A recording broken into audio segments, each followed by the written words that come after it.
পড়ার বিষয় পক্ষ থেকে বলছি, তোমরা যারা ক্লাস 12-এ পড়ো এবং যাদের পল সায়েন্স বা রাষ্ট্রবিজ্ঞান আছে তাদের জন্য একটি খুব গুরুত্বপূর্ণ নোট আমরা পড়ার বিষয় পক্ষ থেকে এনেছি। এই প্রশ্নটা সপ্তম অধ্যায়ে আছে এবং তোমরা জানো সপ্তম অধ্যায় থেকে একটা 8 নম্বরের প্রশ্ন অবশ্যই আসবে এবং তার মধ্যে এই প্রশ্নটা আসার সম্ভাবনা কিন্তু খুব বেশি। তা চলো, প্রশ্নটা হচ্ছে রাষ্ট্রপতির ক্ষমতা বা কার্যাবলী আলোচনা করো। এই প্রশ্নটা আর মুখ্যমন্ত্রীর ক্ষমতা ও কার্যাবলী, এই দুটো কোশ্চেন কিন্তু তোমরা খুব ভালো করে পড়বে। ইতিপূর্বে আমরা পড়ার বিষয় পক্ষ থেকে মুখ্যমন্ত্রীর ক্ষমতা বা পদমর্যাদা আপলোড করে দিয়েছি, তোমরা যা দরকার হয় ডেসক্রিপশন বক্সে দেখে নিও। এছাড়া আমরা হিস্ট্রি, পল সায়েন্স, ফিলোসফি বা এডুকেশনের সাজেশান দেওয়া আছে এবং নোটও দেওয়া আছে এবং অবজেক্টিভও দেওয়া আছে এবং বিগত বছর ধরে যে প্রশ্ন এসছে বা টেস্টে যে প্রশ্ন এসছে সেই অবজেক্টিভও দেওয়া হয়েছে। তোমরা ডেসক্রিপশন বক্সে দেখে নিও এবং যদি ভালো লাগে চ্যানেলটা অবশ্যই লাইক করো এবং সাবস্ক্রাইব করো। তা চলো আমরা শুরু করি, দেখি রাষ্ট্রপতি ক্ষমতা কার্যাবলী। আমরা জানি যে আগের দিন আমরা পার্লামেন্টের গঠন ও কার্যাবলী সম্পর্কে আলোচনা করতে গিয়ে বলেছিলাম ভারতের সংসদ বা পার্লামেন্ট বা ভারতের কেন্দ্রীয় আইনসভা দ্বিকক্ষ বিশিষ্ট এবং এই দ্বিকক্ষ বিশিষ্ট হচ্ছে লোকসভা, রাজ্যসভা এবং রাষ্ট্রপতি। এটা নিয়ে ভারতের কেন্দ্রীয় আইনসভা বা সংসদ বা পার্লামেন্ট গঠিত হয় এবং সংবিধানের 53-1 নং ধারা অনুসারে কেন্দ্রের কার্যনির্বাহী ক্ষমতা অর্থাৎ যাবতীয় ক্ষমতা রাষ্ট্রপতির হাতে ন্যস্ত থাকে। রাষ্ট্রপতি অর্থাৎ রাষ্ট্রের যিনি প্রধান, তত্ত্বগতভাবে আমরা জানি ভারতবর্ষে রাষ্ট্রপতি হচ্ছেন সর্বোচ্চ শাসক প্রধান, কিন্তু বাস্তবে প্রধানমন্ত্রী, তত্ত্বগতভাবে রাষ্ট্রপতি। এই রাষ্ট্রপতির হাতে সংবিধান অনুসারে ব্যাপক ক্ষমতা প্রদান করা আছে। এই ক্ষমতাগুলো আমরা এক এক করে আলোচনা করব। প্রথমে হচ্ছে শাসন সংক্রান্ত ক্ষমতা। রাষ্ট্রপতি, আমরা আগেই বললাম রাষ্ট্রপতি হলেন দেশের সর্বোচ্চ শাসন বিভাগীয় কর্তৃপক্ষ অর্থাৎ রাষ্ট্রের প্রতি বা রাষ্ট্রের প্রধান হচ্ছেন রাষ্ট্রপতি। তিনি নিজে বা তার অধস্তন কর্মচারী বা অধীনস্থ কর্মচারীর মাধ্যমে সংবিধান অনুসারে শাসন কার্য পরিচালনা বা সম্পাদন করে থাকে। এটা সংবিধানের 53-1 নং ধারায় আছে। অর্থাৎ শাসন সংক্রান্ত যাবতীয় কাজ রাষ্ট্রপতি তিনি বা তার অধীনস্থ লোকজন বা কর্মচারীর মাধ্যমে সংবিধান অনুসারে এই শাসন সংক্রান্ত কার্যাবলী পরিচালনা করেন। কি কি কাজ আমরা সেটা দেখি। প্রথম পয়েন্ট হচ্ছে প্রকৃত প্রধান। কেন্দ্রীয় সরকারের যাবতীয় কাজকর্ম, অর্থাৎ এই যে কেন্দ্র সরকার যে যাবতীয় কাজকর্ম সেই কাজকর্ম কিন্তু রাষ্ট্রপতির নামে সম্পাদিত হয়। এটা সংবিধানের 77-1 নং ধারায় আছে। পরের পয়েন্টটা দেখো, নিয়োগ সংক্রান্ত ক্ষমতা। অঙ্গরাজ্যের যারা রাজ্যপাল আছেন বা লোকসভা নির্বাচনের পর প্রধানমন্ত্রী সহ অন্যান্য কেন্দ্রীয় যে মন্ত্রিসভা সেই মন্ত্রীদের নিয়োগ বা নির্বাচন কমিশন প্রভৃতি সদস্যদের নিয়োগে রাষ্ট্রপতি কিন্তু করে থাকেন। অর্থাৎ এক্ষেত্রে কিন্তু একটা রাষ্ট্রপতির বিরাট ভূমিকা আছে। পরের পয়েন্টটা দেখো, পদচ্যুতি। রাষ্ট্রপতি যে কোনো মন্ত্রীকে বা রাজ্যপালকে এবং এই সদস্যদের কেন্দ্রীয় আইনসভার সদস্যদের কিন্তু পদচ্যুত করতে পারেন। পরের পয়েন্টটা দেখো, প্রধান প্রশাসক। যে কেন্দ্রশাসিত অঞ্চল এবং উপজাতি অধ্যুষিত অঞ্চলে রাষ্ট্রপতি কিন্তু হচ্ছে প্রকৃত শাসক প্রধান। অর্থাৎ এই অঞ্চলে রাষ্ট্রপতি কিন্তু শাসক প্রধান। অর্থাৎ যে সকল কেন্দ্রশাসিত অঞ্চল আছে সেই অঞ্চল এবং উপজাতি অধ্যুষিত যে অঞ্চল আছে সেই অঞ্চলের প্রকৃত প্রধান শাসক প্রধান হলেন কিন্তু রাষ্ট্রপতি। আমরা শাসন বিভাগীয় ক্ষমতা দেখলাম, এবার আইন সংক্রান্ত ক্ষমতা দেখব রাষ্ট্রপতি। ভারতের রাষ্ট্রপতি আইনসভা বা সংসদ বা পার্লামেন্টের অবিচ্ছেদ্য অংশ। আমরা আগেও বলেছি, কারণ লোকসভা, রাজ্যসভা এবং রাষ্ট্রপতি নিয়ে ভারতের আইনসভা বা পার্লামেন্ট বা সংসদ গঠিত হয় এবং এই রাষ্ট্রপতি আইন সংক্রান্ত যে সকল কার্যাবলী সম্পাদন করেন বা ক্ষমতা আছে সেগুলো হলো, প্রথম হচ্ছে অধিবেশন সংক্রান্ত ক্ষমতা। রাষ্ট্রপতি পার্লামেন্টের অধিবেশন আহ্বান করতে পারেন বা স্থগিত রাখতে পারেন। আবার যখন লোকসভার সাধারণ নির্বাচন হয় সেই সাধারণ নির্বাচনের পর যেটা প্রথম অধিবেশন বসে বা প্রত্যেক বছর যে পার্লামেন্টের যে প্রথম অধিবেশন বসে সেই অধিবেশনে কিন্তু তিনি রাষ্ট্রপতির নেতৃত্বে যৌথ অধিবেশন বসে, অর্থাৎ লোকসভা এবং রাজ্যসভার অধিবেশন কিন্তু একসাথে বসে। তৃতীয় যে পয়েন্টটা হচ্ছে আইন সংক্রান্ত, পার্লামেন্টের প্রতিনিধি প্রেরণ।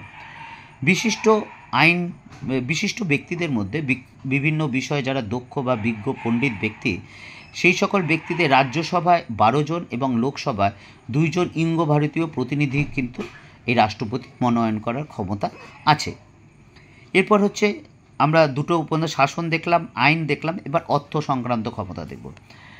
রাষ্ট্রপতি সংবিধান অনুসারে যে আইন সংক্রান্ত ক্ষমতাগুলো ভোগ করে সেগুলো দেখি এবার। প্রথম হচ্ছে বাজেট। আমরা জানি প্রত্যেক বছরেই একটা আর্থিক বাজেট প্রস্তুত হয়।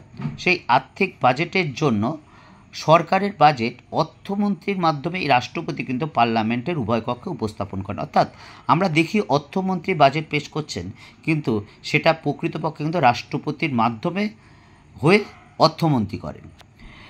দ্বিতীয় যে পয়েন্ট আছে, পার্লামেন্টে উত্থাপন করা যায় না। রাষ্ট্রপতির সুপারিশ ছাড়া বা অনুমতি ছাড়া কোনো ব্যয় মঞ্জুরির প্রস্তাবে কিংবা অতিরিক্ত বাজেট বা অর্থ বিল এইগুলি ছাড়া, অর্থাৎ এইগুলির ক্ষেত্রে রাষ্ট্রপতির সুপারিশ ছাড়া কিন্তু পার্লামেন্টে এই সকল বিল উত্থাপন করা যাবে না। অর্থ সংক্রান্ত পরের পয়েন্টটা দেখা, আপৎকালীন ব্যয় নির্বাহ। যে প্রত্যেক দেশেরই যে ইমার্জেন্সি বা আপৎকালীন যে তহবিল আছে, সেই তহবিলের দায়িত্ব কিন্তু রাষ্ট্রপতির হাতে আছে। অর্থাৎ আকস্মিক যে ব্যয় সংকুলন বা তহবিল আছে, সেই তহবিলের, ভারত সরকারের যে তহবিল আছে, সেই নিয়ন্ত্রক হচ্ছেন কিন্তু রাষ্ট্রপতি। আমরা শাসন, আইন এবং অর্থ দেখলাম। এবার আমরা বিচার সংক্রান্ত যে রাষ্ট্রপতি ক্ষমতাগুলো ভোগ করে থাকে সেগুলো দেখব। প্রথম পয়েন্ট হচ্ছে বিচারপতিদের নিয়োগ এবং অপসারণ। সুপ্রিম কোর্ট এবং হাইকোর্টে যারা বিচারপতি নিয়োগ হয়, সেই বিচারপতিদের নিয়োগের ক্ষেত্রে কিন্তু রাষ্ট্রপতির একটি বিরাট ভূমিকা আছে, এবং পার্লামেন্ট যদি সুপারিশ করে এই সকল বিচারকদের পদচ্যুতির ব্যাপারে, তাহলে কিন্তু তাতে তিনি কিন্তু অনুমতি দেন। পরের পয়েন্ট আছে ফৌজদারি মামলায় দণ্ডিত ব্যক্তি শাস্তি হ্রাস। যে সকল ব্যক্তি ফৌজদারি মামলায় শাস্তি পেয়েছে, সেই তাদের শাস্তি হ্রাস করতে পারে, স্থগিত রাখতে পারে, অথবা শাস্তিপ্রাপ্ত ব্যক্তিকে ক্ষমা প্রদর্শন করে মুক্তও করে দিতে পারেন। পরের 5 নম্বর পয়েন্ট আমরা বলছি সামরিক ক্ষমতা, অর্থাৎ শাসন দেখলাম, আইন ক্ষমতা, অর্থ ক্ষমতা, বিচার ক্ষমতা। এবার আমরা দেখছি সামরিক ক্ষমতা। রাষ্ট্রপতি হলেন ভারতীয় প্রতিরক্ষা বাহিনীর সর্বাধিনায়ক, অর্থাৎ তিনি স্থল, নৌ এবং বিমান বাহিনীর প্রধানদের নিয়োগ করেন এবং জাতীয় প্রতিরক্ষা কমিটির প্রধান হিসাবে কিন্তু তিনি কর্ম সম্পাদন করে থাকেন। এরপর হচ্ছে কূটনৈতিক ক্ষমতা। আন্তর্জাতিক ক্ষেত্রে রাষ্ট্রপতি হলেন সর্বোচ্চ ভারতের প্রধান প্রতিনিধি, অর্থাৎ আন্তর্জাতিক ক্ষেত্রে যদি ভারতে কোনো প্রতিনিধি যায়, সেই প্রতিনিধি কিন্তু প্রধানমন্ত্রী রাষ্ট্রপতির নামে যান, এবং বিদেশ থেকেও যদি কোনো আসে তাহলে রিসিভ করেন, বা রাষ্ট্রপতি কিন্তু তাকে রিসিভ করেন। পরের পয়েন্ট হচ্ছে জরুরি অবস্থা সংক্রান্ত ক্ষমতা। সংবিধান অনুসারে রাষ্ট্রপতির 3 প্রকার জরুরি ক্ষমতা আছে, 352, 356 এবং 360 নং ধারায়। যে এক হচ্ছে জাতীয় জরুরি অবস্থা, এটা সংবিধানের 352 নং ধারায় আছে। 2 নম্বর হচ্ছে রাজ্যে সাংবিধানিক অচলাবস্থা, সেটা 356, এবং আর্থিক জরুরি অবস্থা 360 নং ধারায় আছে। এছাড়া রাষ্ট্রপতি আরও বেশ কিছু ক্ষমতা ভোগ করে থাকে। সেই ক্ষমতাগুলি হচ্ছে, রাষ্ট্রপতি অন্যান্য ক্ষমতার মধ্যে বিশেষ উল্লেখযোগ্য হল যে কেন্দ্রীয় রাষ্ট্রকৃত কমিশনের সদস্য সংখ্যা এবং তাদের কার্যাবলী বা তাদের চাকরির শর্ত নির্ধারণ করেন, এবং সচিবালয়ে যদি কোনো কর্মী নিয়োগ করতে হয় বা চাকরির শর্তাবলী বা প্রমোশন বা যা কিছু, এটা কিন্তু রাষ্ট্রপতির হাতে আছে। কাজে উপরোক্ত আলোচনা পরিপ্রেক্ষিতে বলা যায় যে ভারতীয় যুক্তরাষ্ট্রীয় শাসন ব্যবস্থায় রাষ্ট্রপতির যে বিশেষ ক্ষমতা আছে তা কিন্তু নিঃসন্দেহে বলা যায়। এবার দেখো, তোমরা এইটা মনে রাখবে, আমরা এটা পুরো পয়েন্টটা আছে। দেখো, প্রথমে হচ্ছে একদম বাঁদিকে দেখো শাসন সংক্রান্ত ক্ষমতা। এই শাসন সংক্রান্ত ক্ষমতার মধ্যে 4টে ক্ষমতা ভাগ করা আছে। প্রকৃত প্রধান, অর্থাৎ রাষ্ট্রপতি প্রকৃত প্রধান, তারপর নিয়োগকর্তা, পদচ্যুতি, প্রধান প্রশাসক। অর্থাৎ প্রধান প্রশাসক আমরা বলেছিলাম যে কেন্দ্রশাসিত অঞ্চল বা উপজাতি অধ্যুষিত অঞ্চলের তারা কিন্তু প্রকৃত প্রশাসক, বা নিয়োগ প্রধানমন্ত্রী সহ কেন্দ্রীয় অন্যান্য মন্ত্রিসভাদের নিয়োগ করেন। পরে হচ্ছে আইন সংক্রান্ত ক্ষমতা। আইন সংক্রান্ত ক্ষমতা দেখো যে 3টে পয়েন্ট আছে। তারপর অর্থ সংক্রান্ত ক্ষমতা, এখানে দেখো 3টে পয়েন্ট আছে। বাজেট প্রস্তাবনা দেখো, অর্থ সংক্রান্ত ক্ষমতাতে 3টে আছে। বাজেট পার্লামেন্টে উত্থাপন করা যায়, অর্থাৎ কতগুলো বিষয় আছে যেগুলো ছাড়া, রাষ্ট্রপতির সম্মতি ছাড়া কিন্তু পার্লামেন্টে উপস্থাপন করা যায় না। তারপর আকস্মিক বা আপৎকালীন ব্যয়, অর্থাৎ ভারত সরকার যে আপৎকালীন অর্থ ভাণ্ডার আছে সেটা কিন্তু তার সম্মতি না হলে কিন্তু সেটা ব্যবহার করা যায় না। বিচার সংক্রান্ত ক্ষমতায় দেখো 2টো আছে। একটা হচ্ছে বিচারপতিদের নিয়োগ ও অপসারণ, অর্থাৎ সুপ্রিম কোর্ট বা হাইকোর্টের বিচারপতিদের নিয়োগ তিনিই করেন এবং পার্লামেন্টের সুপারিশ ক্রমে তিনি তাদের অপসারণ করতে পারে।